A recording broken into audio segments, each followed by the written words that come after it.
everyone, it's Robbie and I'm in my garden today, and I thought this might be something that people are interested in. Look at this. This is, I believe, a parsley. It might be hybridized with a celery, but it has gone to seed.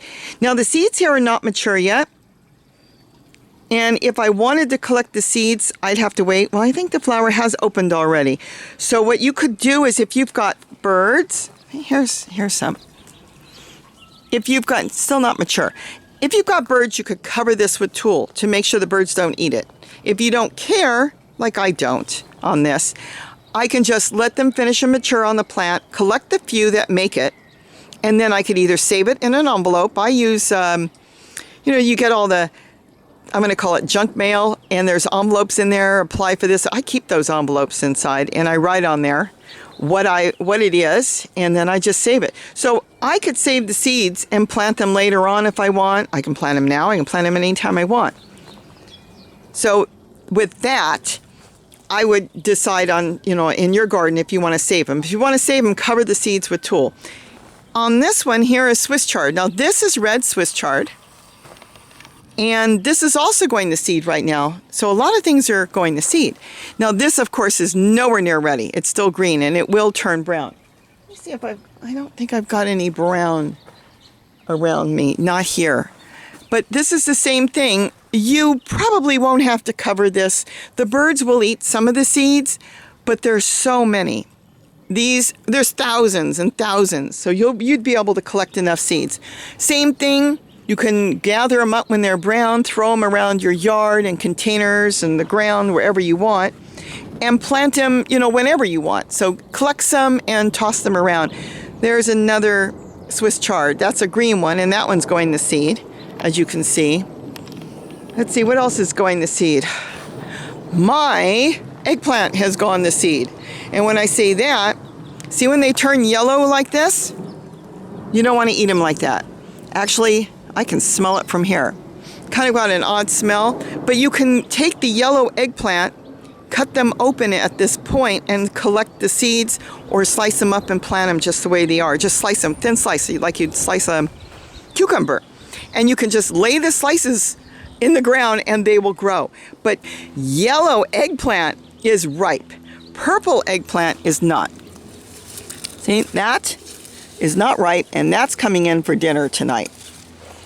Let's see, what else is going to seed? Oh, Gary planted these small scabanza beans, and they're really, really small. He got them from the Indian market, and they've gone to seed. I've been leaving them and tossing them around and growing all kinds of beans all over. See, here's a Swiss chard just starting to go to seed. You can't really stop it. If I cut this, it might grow a little bit, but plant wants to go to seed. And of course, all your wild, here's sow thistle, that went to seed, and I leave that for the birds. Goldfinches eat that. And here is celery. Celery has gone to seed. And the seed you could use. Now, celery's different in the way that you could let it mature. Right now, it's just going to seed. The plant may come back. Sometimes I cut it down and the plant will grow back. Sometimes it doesn't, but a lot of times it does. And with the celery, you can cover this when the time comes. I wouldn't cover it yet. See, they're still opening up the flowers. Once they start to mature and starts to dry out, you can cover the plant with a tulle if you want, and then you can collect the seeds. And with those, you can collect the seeds and put them in a jar and use them for cooking. You know how expensive celery seed is? And they also grow thousands and thousands and thousands of seeds. So you can collect that, use that for, anything you cook as a seasoning.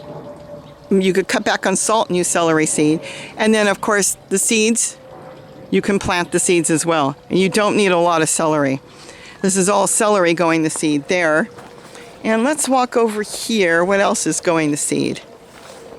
I think I saw kale. There it is. Collard is going to seed. Oh, I can't get to it from here. So let's see if I can walk you around and not make anybody dizzy.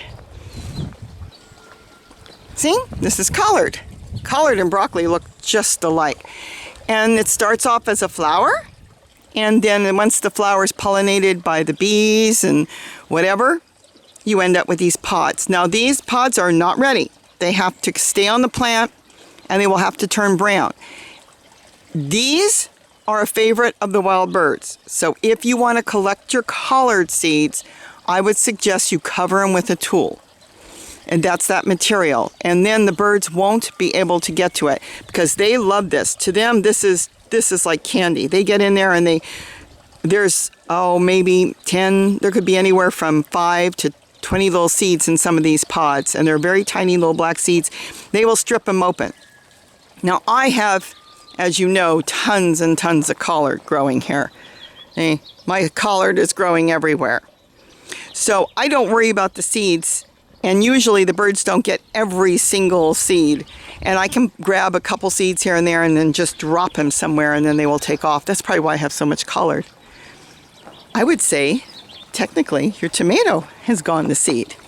See, something got this. I think I've got the birds starting to eat tomatoes. Think about it. When the tomato ripens on the plant, it's setting seed. And that's what it wants to do. So a lot of your plants are setting seed. And this is when you want to think about it. Now, keep in mind, if you were growing something that you really like in your garden, be sure to collect some seeds, because that means that plant that is growing, that exact plant is happy in your environment, in your climate, in your soil, whatever way you've decided to grow it in, that plant loves it. So hopefully the babies off of that plant, the next generation will like it as well. They could do better or worse, that's true, but you know that plant likes it. So you would want to keep things off that plant. This is one of my broccolis. It's a cross between a broccoli and a collard. I planted this. Now see the tiny seeds here? See the little black dots in there? Let's see if I can open that up. That are the seeds. And the birds have stripped these open. That's a seed there. Those are seeds. The birds have stripped them open and they're eating them, but they're never going to get them all. So if you only want a few, you can leave them, let the birds strip them open, and then collect the few seeds. They're tiny, but they'll last for years. There's a couple plants I've been planting that I've had the seeds here for 2 and 3 years, and they're growing fine. So collect the seeds, and then whenever you decide, hey, I want to plant something, just grab the seeds out and sprinkle them in. See how the birds strip them open? They strip them open. They're really good at this. They'll sit here and they'll just strip it open, but they're never going to get every single seed, unless you've got thousands upon thousands of birds. See, even in here, this one looks like there's nothing there. There's one seed in there. I can see that.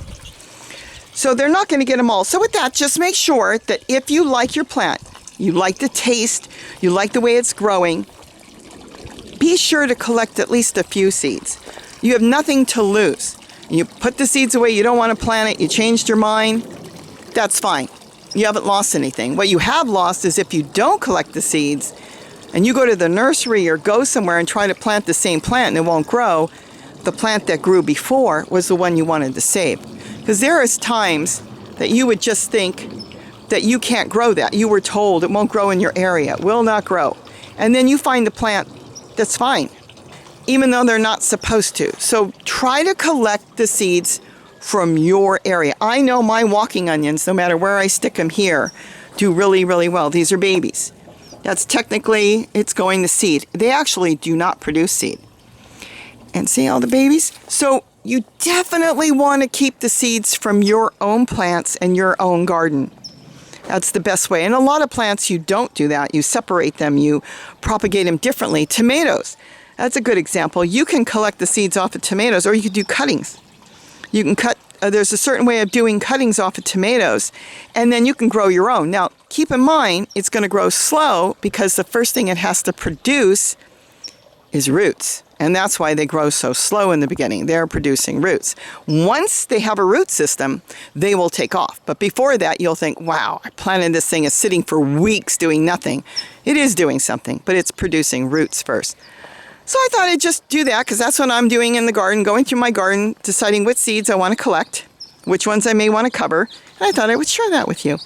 So with that, have a great day. I'm going back to work in the garden. And don't forget to eat what you grow. Bye-bye, everybody.